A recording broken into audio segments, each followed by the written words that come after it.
Good morning students. आज हम history का चैप्टर 1 स्टार्ट करते हैं, लेकिन उसके पहले इसका एक ओवरव्यू है हमारा, वो देख लेते हैं कि हमारे पास है क्या क्या। Chapter 1 is on the French revolution हमारे पास है, जिसमें हम पढ़ेंगे कि किस तरीके से फ्रेंच रेवोल्यूशन स्टार्ट हुआ, उससे हमें फ्रीडम कैसे मिली, उससे लिबर्टी कैसे मिली, उससे इक्वलिटी का क्या मतलब मिला, और ये कैसे जो आज हम जो इसको एंजॉय कर रहे हैं ये कैसे हमें मिले। फ्रेंच रेवोल्यूशन के साथ साथ में हम ये देखेंगे कैसे इसने फ्रांस के मोनार्की सिस्टम को ख़त्म किया, ठीक है, और एक नए सिस्टम की गवर्नमेंट वहाँ पे डेवलप होना शुरू हो गया। तो ये हमें आज इसको पढ़ने की कोशिश करेंगे इसमें कि किस तरह से फ्रेंच रिवॉल्यूशन ने फ्रांस के मोनार्की सिस्टम को ख़त्म कर दिया, वहाँ पे जो प्रिविलेज मिली हुई थी उनके स्पेशल लोगों को वो ख़त्म कर दिया गया, कैसे उन्होंने एक नया डिक्लेरेशन किया उसके अंदर जिसमें उन्होंने लोगों के राइट्स को इम्पोर्टेंस दी। ये रिवॉल्यूशन के दौरान किस तरीके से नए अनाउंसमेंट हुए, नई नई घोषणा की गई वहाँ पे, ठीक है, और किस तरह से सबके अधिकार जो समान राइट्स थे, यानी सबके इक्वल राइट जो थे और हर एक व्यक्ति बराबर है, उसका ये जो सोच थी ये डेवलप होना शुरू हुई। ये सोच जो है ये पॉलिटिक्स की एक नई लैंग्वेज बन गई एक तरह से, ठीक है, और यही समानता, यही चीज़, यही जो फ्रीडम जो थी वो एक नए युग को लेके एक सेंट्रलाइज कर रही थी, उसको नया विचार थी, नया थॉट थी, ताकि नया युग स्टार्ट हो रहा है, एक नया एज स्टार्ट हो रहा था, ठीक है। अब इन चीज़ों को लेते हुए भारत, चीन, अफ्रीका, साउथ अफ्रीका, इन सब जगह के अंदर जो कॉलोनियल पीरियड थे या एंटी कॉलोनिज्म जो मूवमेंट्स स्टार्ट हुए थे उनको उन्होंने जन्म देना स्टार्ट किया, उन्होंने ओरिजिन होना स्टार्ट हुए वहाँ पे। और ये जो जितनी भी बातें जो आपने देखी है उसको अलग अलग तरीके से, इन जितनी भी घटनाओं को तो उनको इनोवेटिव वेव से अलग तरीके से लोगों ने लेना शुरू किया अलग अलग कंट्री के अंदर। तो ये चैप्टर 1 के अंदर हम लोग थोड़ा सा देखेंगे। चैप्टर 2 में हमारे पास क्या आता है कि किस तरह से सोशलिज्म जो बात हम करते हैं वो यूरोप के अंदर आया, कैसे सोशलिज्म यूरोप के अंदर आया, उसने किस तरह से ज़ार निकोलस जो रशिया का राजा था उसको भागना पड़ा वहाँ से, उसको अपनी पावर छोड़नी पड़ी उसके अंदर, ठीक है, और रशियन रिवॉल्यूशन की वजह से वहाँ की सोसाइटी के अंदर क्या चेंजेस आए वो हमने देखना है। वहाँ के जो पीजेंट्स थे, जो वहाँ के लेबर थी, उनकी वेलफेयर करने के लिए गवर्नमेंट ने क्या क्या काम किया, किस तरह से उनकी इकोनॉमिक कंडीशन को चेंज किया गया, वहाँ पे जो नई सोवियत यूनियन जो हम कहते हैं, ठीक है, जो सोवियत गवर्नमेंट थी उसने कौन कौन से चेंजेस करे, कैसे उन्होंने प्रॉब्लम्स को सॉल्व करने की कोशिश करी, उनके बारे में हम इसको इस चैप्टर के अंदर देखेंगे।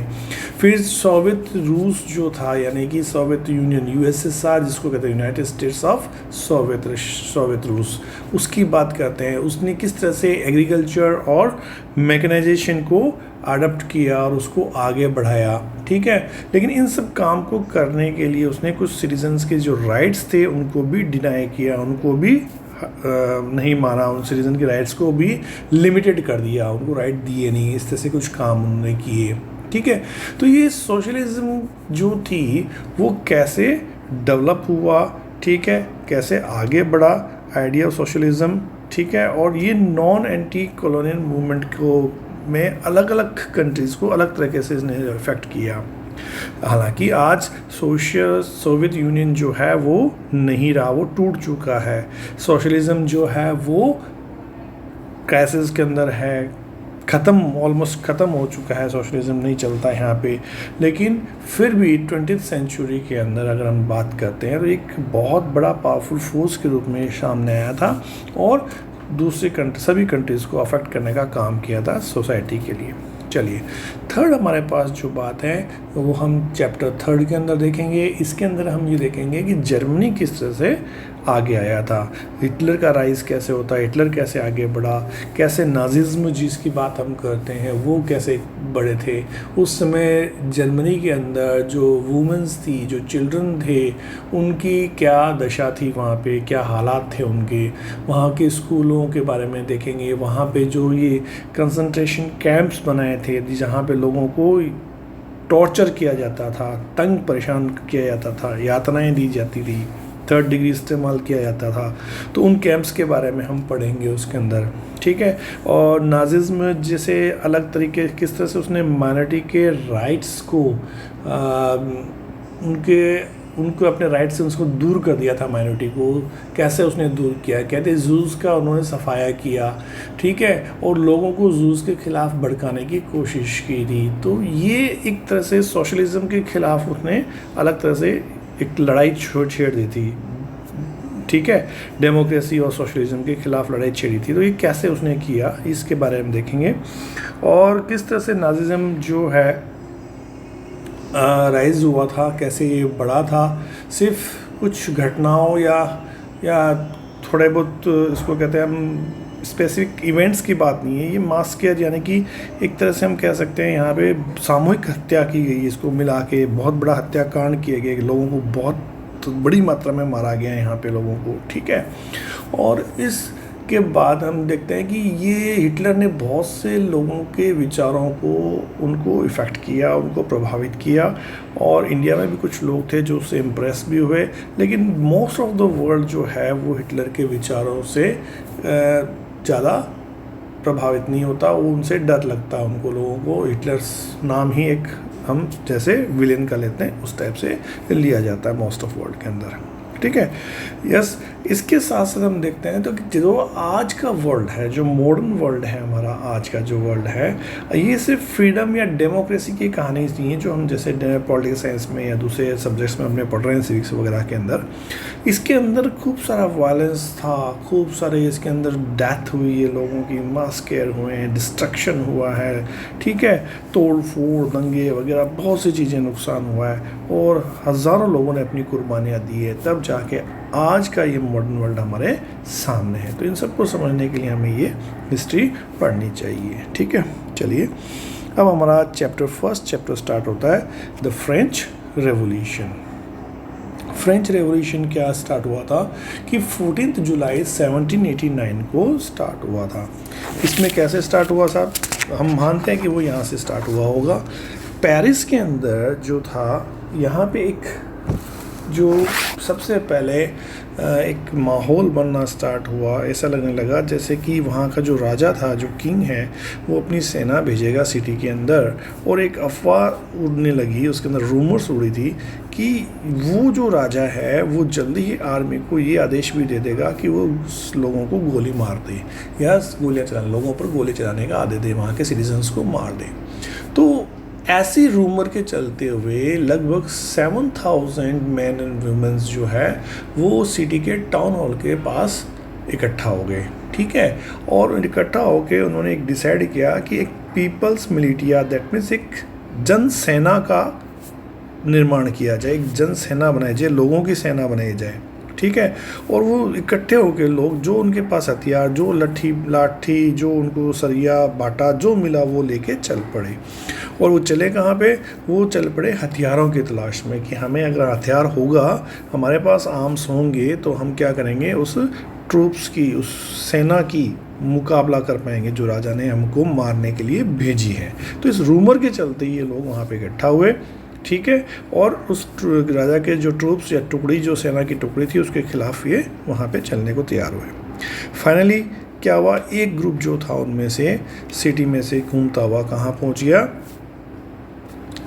ईस्टर्न पार्ट ऑफ सिटी के ईस्ट पार्ट में पहुँच गया। अब वो ईस्ट पार्ट में क्या था साहब, उस पेरिस के ईस्ट पार्ट में एक बेस्टिल फोर्ट था, किला था वहाँ पे, और उस किले के अंदर एक जेल थी, ठीक है, जहाँ पे प्रिजनर्स रखे जाते थे। और लोग इस बेस्टिल जो फोर्ट है इससे काफ़ी घृणा करते थे, वहाँ पे उसको काफ़ी हेटेड थे वहाँ से लोग, हेट करते थे उसको, क्योंकि ये राजा का एक तरह से आप सिंबल मान लीजिए जो उनको दिखाया जाता था कि यहाँ पे ले जाके लोगों को टॉर्चर किया जाता है। तो उनको लगा कि इस किले के अंदर ज़रूर खूब सारे हथियार, एमिनिशंस, आर्म्स जो हैं वो पड़े होंगे, जमा किए गए होंगे इस राजा के द्वारा। तो वो अपने जितने भी लाठी बाटे जो थे हथियार लेके चल पड़े उस तरफ। अब उसके अंदर काफ़ी लड़ाई झगड़ा दंगा हुआ, वायलेशन हुआ और वायलेंट हो गए लोग, एक दूसरे को मारने लगे, हिंसा हुई वहाँ पे। और जो कमांडर था बैस्टिल किले का, उसको उन्होंने मार दिया। अब जो प्रिजनर्स थे वहाँ से उनको रिलीज़ कर दिया गया। अब प्रिजनर्स कितने थे? खाली 7 प्रिजनर्स थे वहाँ पे, बहुत ज़्यादा नहीं थे, प्रिजनर्स 7 थे। तो इस तरह से उन्होंने उन प्रिजनर्स को भी आज़ाद कर दिया और ये उसके ऊपर बैस्टिल किले के ऊपर कब्जा ही नहीं किया, उसको तोड़ दिया, एक तरह से उसको बिखेर दिया, इसको डिमोलिशन कर दिया, उसको बिखेर दिया, तोड़ दिया।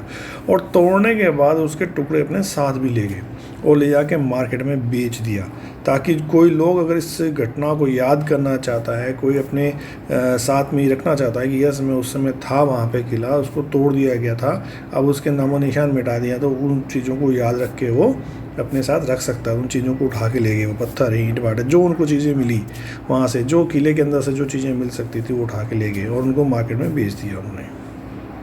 मतलब इतनी हेट थी उनके बैस्टिल के फोर्ट के लिए राजा के प्रति, ठीक है। देन अब उस दिन के बाद क्या होने लगा कि कई दिन तक लगातार पेरिस में और उसके साथ में उसके आसपास के कंट्री साइड के अंदर जितने भी गांव थे, जो उन लोगों में वहाँ पे काफ़ी रॉयट्स होना स्टार्ट हुए, काफ़ी दंगे होना स्टार्ट हो गए। और जो जनता थी वहाँ की, जो पब्लिक थी, वो प्रोटेस्ट करने लगी कि जो ब्रेड के प्राइस या रोटी के प्राइस जो बढ़ गए थे, वहाँ पे जो ब्रेड थी उसके रोटी के जो प्राइस बढ़ गए थे उसका विरोध करने लगी, स्टार्ट करने लगी, ठीक है। अब ये सब चीज़ें, घटनाओं को जब हिस्टोरियंस देखते हैं तो उनको लगा कि भाई से क्या हुआ था ये, तो ये खूब सारे चेन ऑफ इवेंट्स है, एक घटना नहीं है, एक छोटी बहुत सी घटनाएं मिलके आपस में इस रिवॉल्यूशन का रूप उन्होंने लिया था। और इसकी जो लास्ट में जो इसका फैसला कह सकते हैं, लास्ट में इसकी परिणति कह लीजिए, लास्ट में इसका एग्जीक्यूशन जो हुआ था, जो इसका परिणाम जो आया वो आया कि फ्रांस के राजा को हटा दिया गया, उसको मार दिया गया, ठीक है। The most of the people at the time did not anticipate, मतलब वो सोच भी नहीं सकते थे कि इन छोटी छोटी घटनाओं को मिला के कोई इतनी बड़ा रिजल्ट सामने आ जाएगा और वहाँ के राजा को हटा दिया जाएगा, ठीक है। और ऐसा क्यों और कैसे हुआ ये हम नेक्स्ट वीडियो में पढ़ेंगे। आई थिंक आज के लिए इतना काफ़ी है, इसको कल देखते हैं। Thank you.